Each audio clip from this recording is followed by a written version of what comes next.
Cumprimentos, amados, com a paz do Senhor. Sejam bem-vindos à nossa 12ª videoaula das nossas lições de adulto, onde hoje estaremos estudando acerca da imersão no Espírito nos últimos dias, ou imersos no Espírito nos últimos dias. Nós temos hoje a nossa leitura bíblica em classe aqui em Ezequiel, capítulo 47, do verso 1 ao verso de número 12. Texto áureo. Quem crê em mim, como diz a Escritura, rios de água viva correrão do seu ventre. Ainda dentro daquele contexto de restauração nacional e espiritual do povo hebreu, sabemos que nos dias atuais Deus ainda faz as mesmas coisas na vida tanto de judeus como de gentios. Avivamento, restauração espiritual é o que Deus está sempre pronto a fazer por meio do seu Espírito Santo. Verdade prática, o rio da vida, que representa o fluir do Espírito Santo, passa no meio do povo de Deus. O Espírito de Deus é representado por este fluir, por este rio de água viva. Ezequiel, temos uma leitura em Ezequiel 47 que nos fala o seguinte: depois disso, me fez voltar à entrada da casa, e eis que saíam umas águas de debaixo do umbral da casa para o oriente, porque a face da casa olhava para o oriente e as águas vinham de baixo, desde a banda direita da casa, da banda do sul do altar. E ele me tirou pelo caminho da porta do norte, e me fez dar uma volta pelo caminho de fora até a porta exterior, pelo caminho que olha para o oriente. E eis que corriam umas águas desde a banda direita. Saiu aquele homem para o oriente, tendo na mão um cordel de medir, e mediu 1000 côvados, e me fez passar pelas águas, águas que me davam pelos tornozelos. Mediu mais 1000, e me fez passar pelas águas, águas que me davam pelos joelhos. Mediu mais 1000 e me fez passar pelas águas, águas que me davam pelos lombos.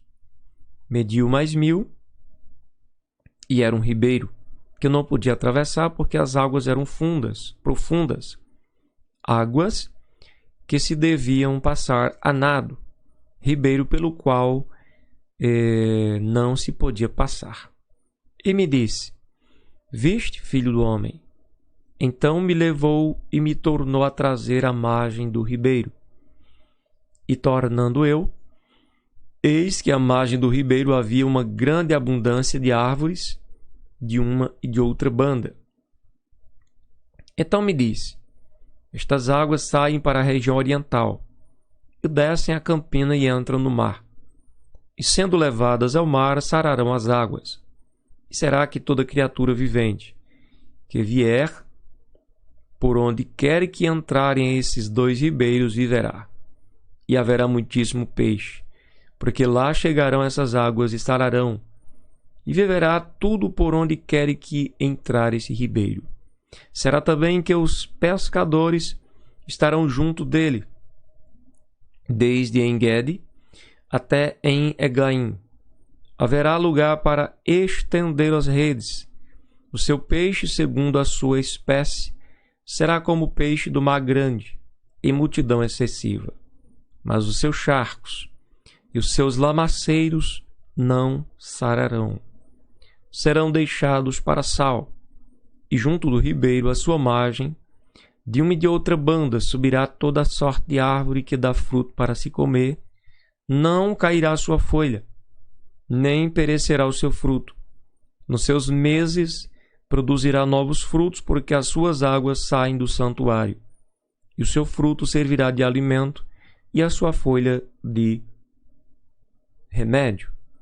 Essa primeira parte do capítulo 47 é a continuação da visão do templo de Ezequiel. A primeira parte, versículos de 1 ao 6, se encontra nas águas que fluem de debaixo do umbral do templo.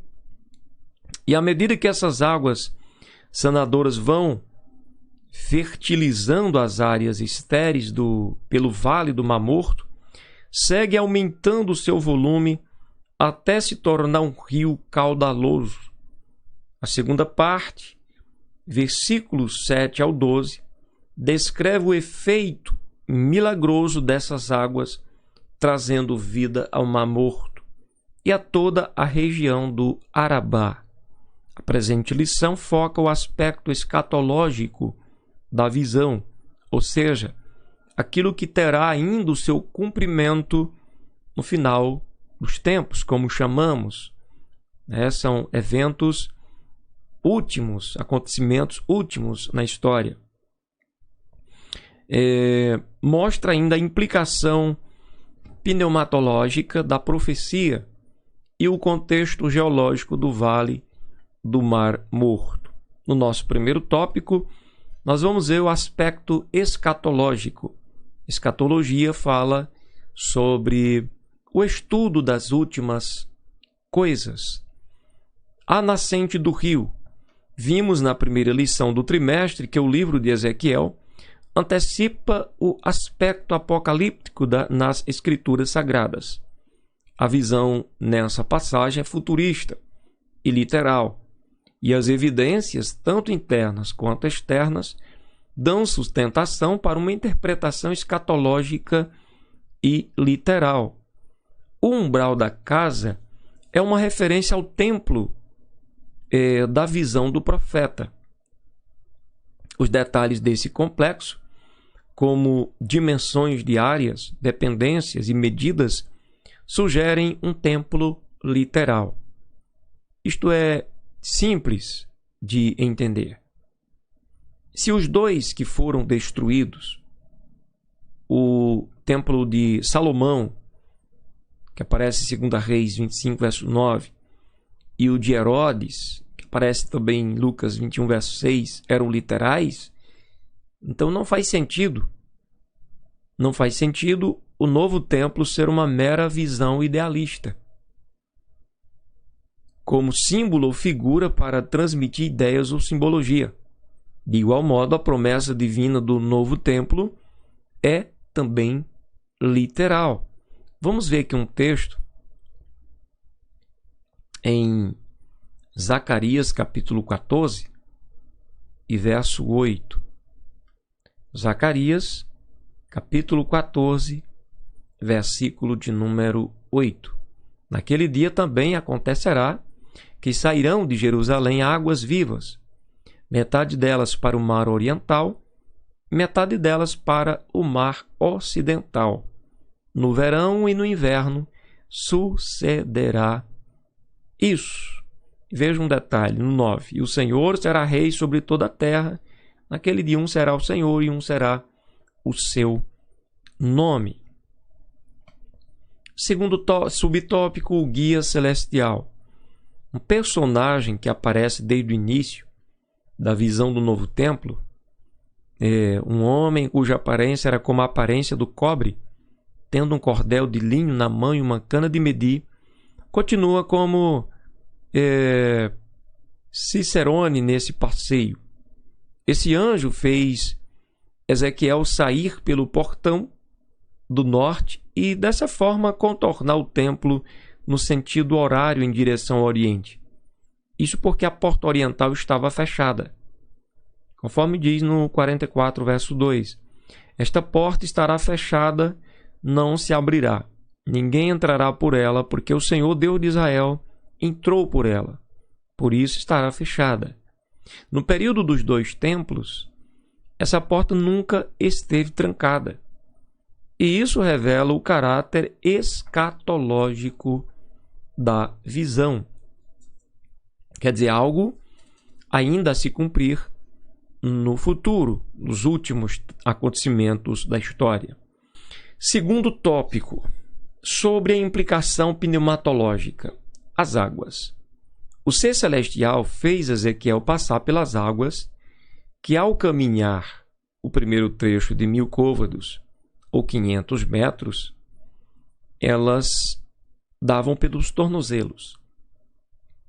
500 metros mais adiante, as águas chegam aos joelhos, e depois de mais 500 metros, elas já estão nos lombos. 500 metros mais além, essas águas já haviam se tornado um ribeiro e o profeta agora tinha que nadar. Ele atravessou o ribeiro nadando, mas depois o ser celestial trouxe o profeta de volta para a margem do ribeiro. Qual o propósito disso? Era necessário que Ezequiel visse a extensão e a profundidade do ribeiro para então reconhecer a fonte de todos esses milagres. Quem tem milagre, quem tem poder de fazer uma nação reviver, tanto como uma nação, como também uma nação espiritual. Quem tem poder? Deus. O Espírito de Deus pode tudo. Não é verdade? Quem tem poder para fazer novo céu e nova terra? O Espírito de Deus, o Espírito Santo, tem poder para fazer tudo isso. Entende? Deus não se limita a nada, a ninguém absolutamente. Isso fica bem claro. Essa experiência da imersão do profeta nas águas tem implicações teológicas profundas. O Senhor quer nos levar mais fundo, mais profundo na sua presença, na sua comunhão. Ele quer nos encher com o Espírito Santo. Foi isso que Jesus, no último dia da festa, se ergueu e proclamou e clamou, falando a respeito de quem tem sede, venha e beba. Jesus tinha uma água que quem bebesse dessa água teria vida eterna. Essa água tornara-se um rio dentro da gente. Isso é extraordinário. O Espírito Santo, a imersão de Ezequiel nessas águas pode ser comparada ao crente cheio do Espírito Santo, visto que a água é um dos símbolos do Espírito Santo. E outro detalhe é que aonde essas águas chegam, as coisas são vivificadas. O deserto se torna produtivo, há muita produção de peixe, muitas árvores e muito fruto. Mesma coisa, a presença do Espírito Santo na vida de alguém certamente o vivificará. Se a pessoa estava no charco de lodo, ele passa a ter vida com abundância. Os símbolos do Espírito Santo são reflexos das suas múltiplas operações.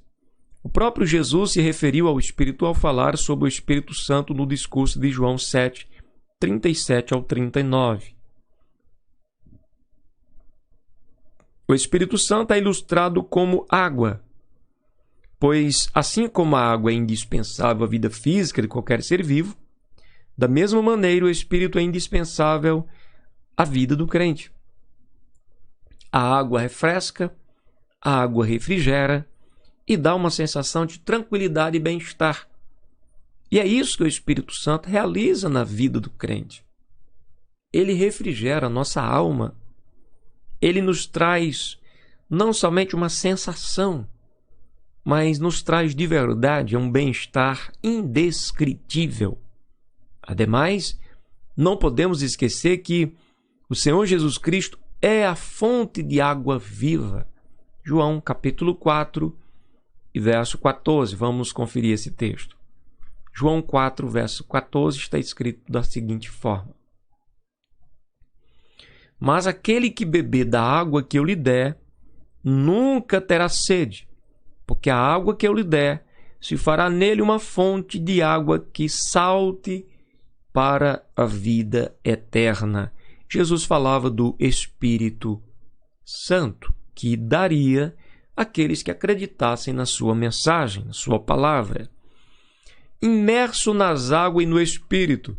O Espírito Santo é a terceira pessoa da Trindade, ou seja, é uma pessoa. Como ele pode ser uma pessoa e os crentes serem cheios dele? Alguém pode até questionar isso, né?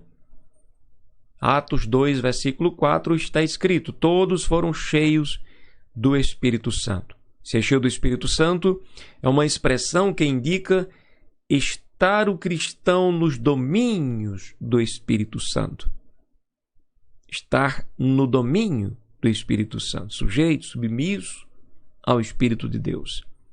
Ser guiado pelo Espírito Santo significa que o Espírito está presente ali Isso está também ilustrado na visão de Ezequiel, inundado nas águas sanadoras que brotam do templo de Deus. Terceiro tópico para finalizarmos, sobre o contexto geológico do Vale do Mar Morto. Abundância de árvores. O Arabá, em hebraico, Ahavá, literalmente árido, mas aparece também no Antigo Testamento como planície ou deserto. É o nome de um vale, conforme aparece em Josué 18:18, que se estende desde a Galileia, no norte de Israel, e vai até o Golfo de Acaba, no sul do país, na margem do Mar Vermelho. Nessa região se localiza o Mar Morto, também chamado Mar Salgado. Parte da região era território da antiga Pentápolis, que incluía as cidades de Sodoma e Gomorra, cuja destruição trouxe esterilidade na região, de modo que ali não nasce planta alguma, nem mesmo capim. No entanto, a palavra profética contempla o surgimento de abundância de árvores, como resultado das bênçãos das águas vivificadoras. Esse quadro profético estará a cumprir-se no milênio. Veja que obra extraordinária! Uma terra infrutífera que tornar-se-á frutífera somente pela ação do Espírito de Deus. O Mar Morto. Essas águas, sendo levadas ao mar, sararão as águas. Esse mar é o Mar Morto, ou Mar de Sal, Mar Salgado, Mar das Campinas ou Mar da Arabá. Localiza-se na depressão mais profunda do planeta. Ele está a 396 metros abaixo do nível do mar e é alimentado pelas águas do Jordão e de uns poucos córregos menores. Visto que o lago não possui escoamento natural, suas águas são eliminadas por meio de evaporação. Essas águas possuem uma salinidade incomum que vem desses riachos, fluindo através de solos salitrosos alimentados por fontes sulfurosas. Não há vida nessas águas, que contêm mais de 30% de sais minerais, ao passo que a média dos oceanos é de 3%. Olha a diferença.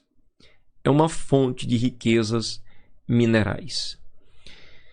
Vida no Mar Morto. A chegada das águas vivificadoras do templo revive o Mar Morto, e o resultado é a grande multiplicidade de peixe, como no Mar Mediterrâneo ou o Mar Grande. Isso faz lembrar da criação do princípio. Os pescadores em En-Gedi até em Eglaim lançarão suas redes para apanhar os peixes, um cenário nunca visto até então na história.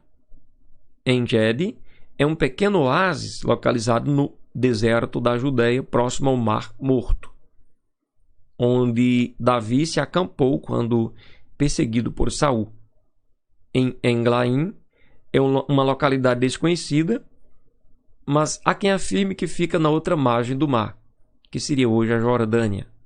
Mas a linguagem parece indicar sentido norte-sul e não leste-oeste. Quarto subtópico, sobre os charcos lamaceiros com sal que não serão restaurados. Há ainda muitas controvérsias. Como a vida não se estende além das águas da salvação que fluem do templo, talvez a morte continue nesses buracos salinos.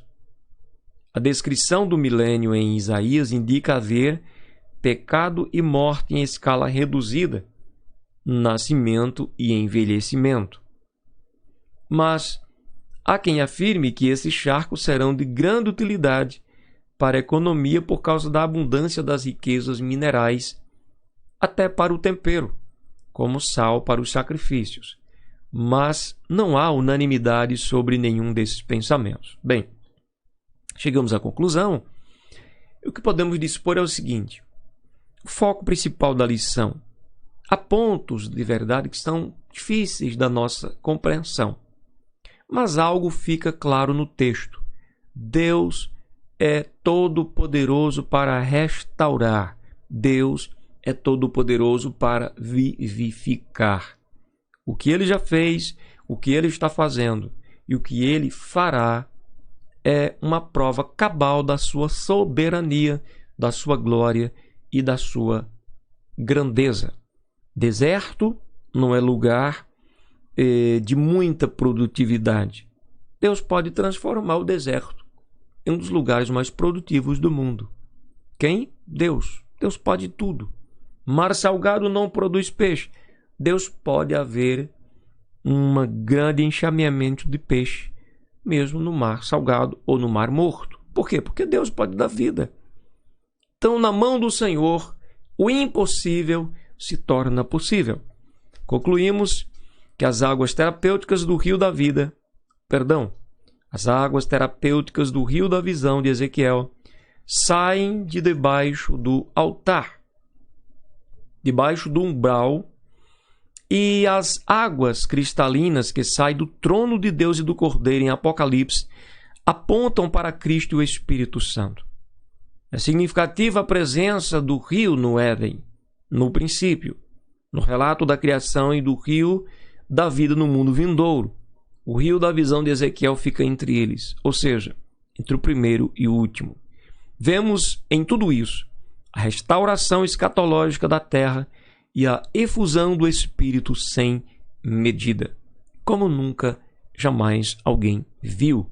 O que ele pode fazer ainda hoje são coisas extraordinárias. Pessoas que estão sem vida estão sendo vivificadas. Pessoas que estão improdutivas poderão passar a ser grandes produtores de fruto pelo agir do Espírito Santo em suas vidas, e nós glorificamos a Deus por isso. Deus abençoe. Até a próxima videoaula em nome de Jesus.